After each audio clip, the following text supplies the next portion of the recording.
Avec IRIG, la grande école 100% dédiée au management de l'innovation et à l'accompagnement des transformations durables, retrouvez le journal Écho de Lyon Décideur.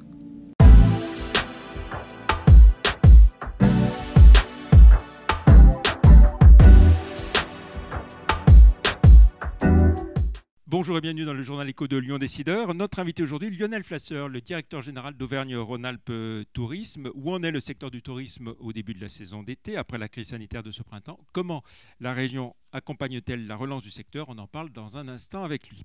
Mais tout de suite, le journal Écho et 4 infos en bref. Et pour commencer, le dossier Famar avec le repreneur d'entreprise en difficulté Franck Supplisson qui sort du bois et officialise sa candidature associée au fonds Cofilux Secufund et la société biopharmaceutique Neovax. Une offre sérieuse avec l'engagement de reprendre 150 personnes et d'investir 37 millions d'euros, grâce à quoi le fabricant de Nivaquine de Saint-Genis-Laval pourrait remonter ensuite à 400 personnes. Franck Supplisson n'est pas seul sur les rangs. 2 autres repreneurs ont déposé une offre, un industriel libanais du secteur pharmaceutique, Benta Pharma, et puis un ancien directeur du site de Saint-Genis-Laval. Axeléo Capital, l'accélérateur d'entreprises technologiques, annonce le premier closing du fonds Axeléo PropTech One, doté de 35 millions d'euros. Objectif, accompagner des startups européennes en phase d'amorçage dans l'immobilier et la construction. Les capitaux investis pourront monter à terme à plus de 50 millions d'euros, à signaler dans les apports ceux de la Banque des Territoires, de RTE, d'Allianz et de Vinci Énergie. LDLC, qui a renoué avec les bénéfices et affiche de belles perspectives, se prépare à passer à la semaine de 4 jours en 2021. L'annonce en a été faite en interne par Laurent de la Clergerie, le fondateur du groupe, en personne, autrement dit une semaine de 32 heures, qui n'empêchera pas les augmentations de salaire.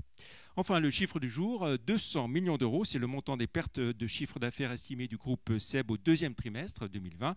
Autrement dit, un repli d'activité bien moins élevé que l'estimation initiale qui était de 450 à 500 millions d'euros.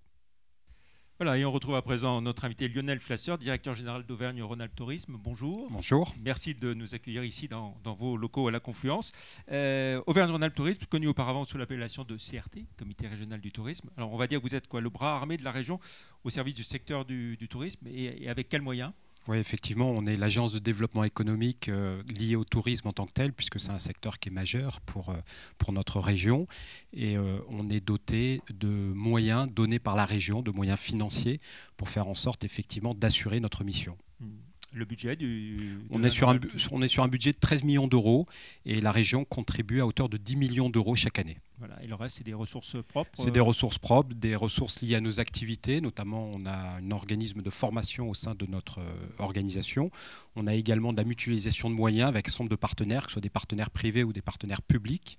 Et puis également des sources de revenus qui sont liées à différentes activités que nous exerçons dans le cadre de notre mission. Alors un mot peut-être pour commencer en début d'émission sur l'importance du secteur du tourisme dans cette grande région Auvergne-Rhône-Alpes, avec un poids qui est supérieur en termes de PIB à ce qu'il est dans l'ensemble de la France. Oui, effectivement, nous sommes sur un ratio de 9% du PIB régional, donc c'est extrêmement important. C'est 21 milliards d'euros chaque année, c'est 172 000 emplois, donc autant dire effectivement que c'est un secteur stratégique pour la région. Le bilan de la crise sanitaire, le Covid-19 pour le secteur, les conséquences? Les conséquences sont extrêmement importantes, vous vous en doutez, puisque nous avons vécu une période où il n'y avait plus de demande et il n'y avait plus d'offres non plus, puisque le secteur était fermé quelque part. On l'a estimé sur la période du 15 mars au 15 juin à 2,4 milliards de pertes. Donc sur un chiffre d'affaires de 21 milliards annuels, c'est une perte qui est conséquente. Et aujourd'hui, l'activité se remet en place de manière très progressive. Alors les cafés et restaurants ont repris à partir du 2 juin. La plupart des hôtels, eux, n'ont pas encore redémarré.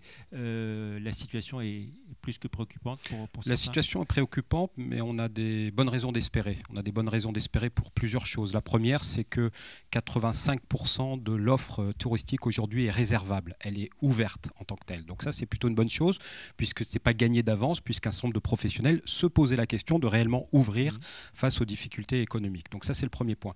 Le deuxième point, c'est que l'ensemble du secteur a mis en place les mesures sanitaires adéquates pour rassurer quelque part les touristes. Le troisième point, c'est que nous avons un tourisme intra-régional qui est extrêmement important. C'est 27% en moyenne et aujourd'hui on est plutôt à 50% de la clientèle qui vient de la région elle-même. Donc c'est plutôt une force. Un tourisme français également qui est très présent sur notre région, c'est 80%. Donc une moindre dépendance par rapport aux marchés internationaux, ce qui aujourd'hui peut être un souci, même si depuis maintenant quelques semaines, nous avons eu une réouverture progressive d'un certain nombre de frontières. En revanche, des bons taux de réservation dans les campings Des bons taux de réservation, en tout cas un mois de juin qui a été compliqué, oui. Un mois de juillet qui semble meilleur, un mois d'août qui n'est pas trop mal, et surtout une arrière-saison qui paraît prometteuse. Aujourd'hui, nos enquêtes montrent que l'arrière-saison, c'est-à-dire ce qu'on appelle l'été indien, le mois de septembre, va peser aussi lourd que le mois de juillet. Donc, c'est plutôt des signes encourageants.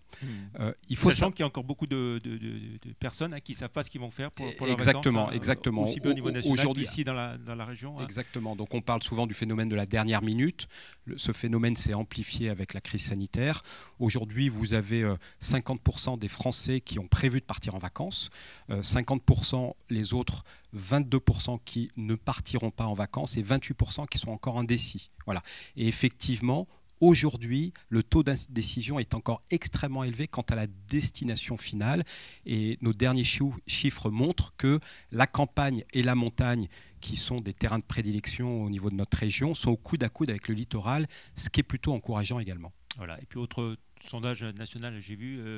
40% des Français disent qu'ils auront un budget qui sera en baisse par rapport aux autres années sur le budget vacances. C'est vrai que le budget sera en baisse. La première, aujourd'hui, une des premières inquiétudes, quelque part, c'est la réassurance sanitaire. Donc c'est pour ça que j'insiste beaucoup sur cet aspect-là, que les professionnels ont mis en œuvre les précautions adéquates.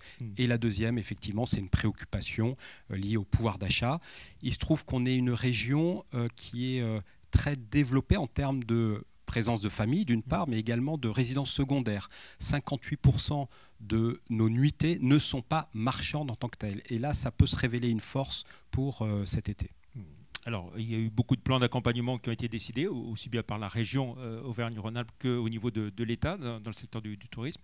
Quelles en sont les grandes lignes pour ce qui concerne la région Auvergne-Rhône-Alpes, les moyens mis en œuvre, j'ai envie de dire, sur un plan sonnant et trébuchant?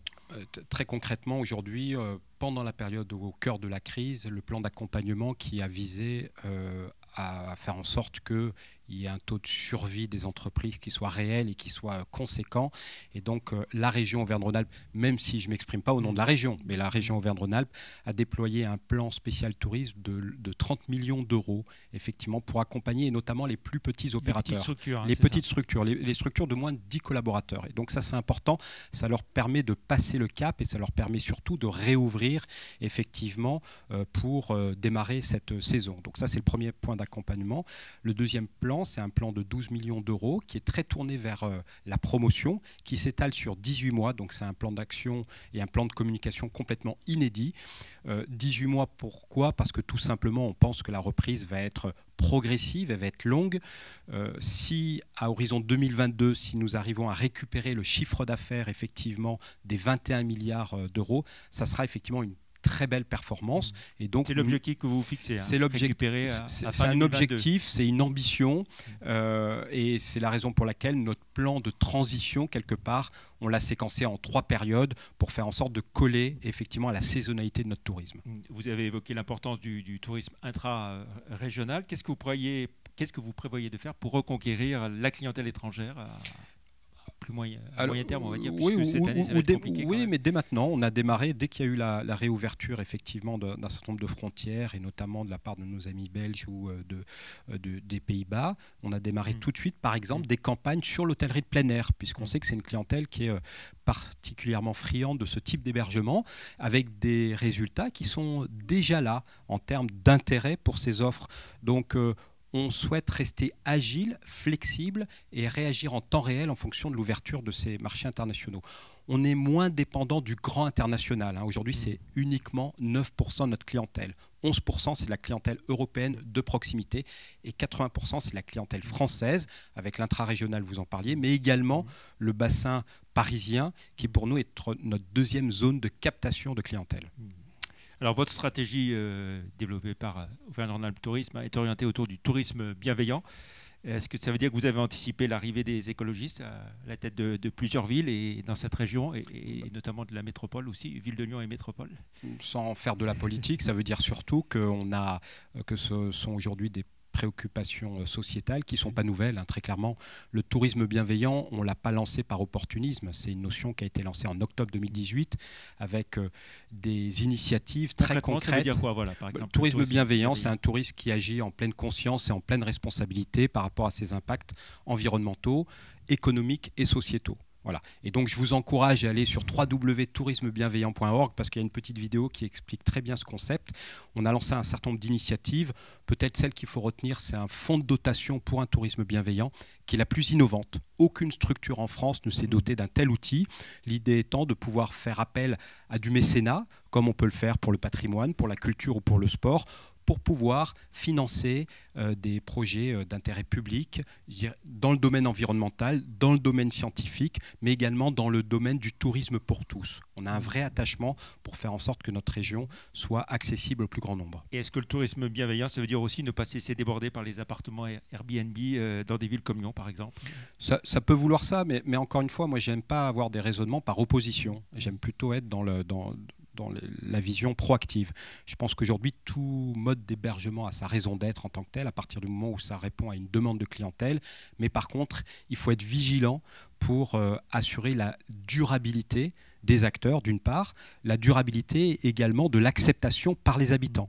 Aujourd'hui, on est aussi une des seules régions à avoir lancé un baromètre pour savoir si les habitants de la région Auvergne-Rhône-Alpes étaient des ambassadeurs du tourisme ou des détracteurs. 78% des habitants sont pour le tourisme et sont pour la croissance du tourisme.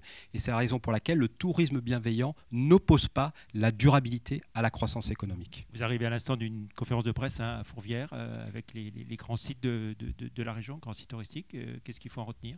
Ce qu'il faut en retenir, c'est qu'il y a une solidarité des acteurs du tourisme qui est extrêmement forte, effectivement, dans une période qui est compliquée.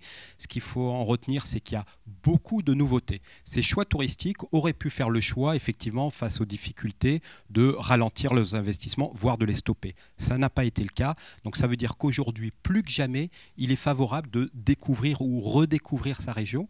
On va être accueilli dans une situation qui est particulière, où il y aura moins de monde, et automatiquement, ça sera, encore plus plaisant. Merci beaucoup Lionel Flasseur de nous avoir accueillis ici dans vos locaux, directeur général d'Auvergne-Rhône-Alpes Tourisme. Merci, bonne fin de semaine. Merci à vous. Belles vacances pour les juilletistes et on se retrouve vendredi prochain pour un autre Journal Éco. Merci, au revoir. Merci.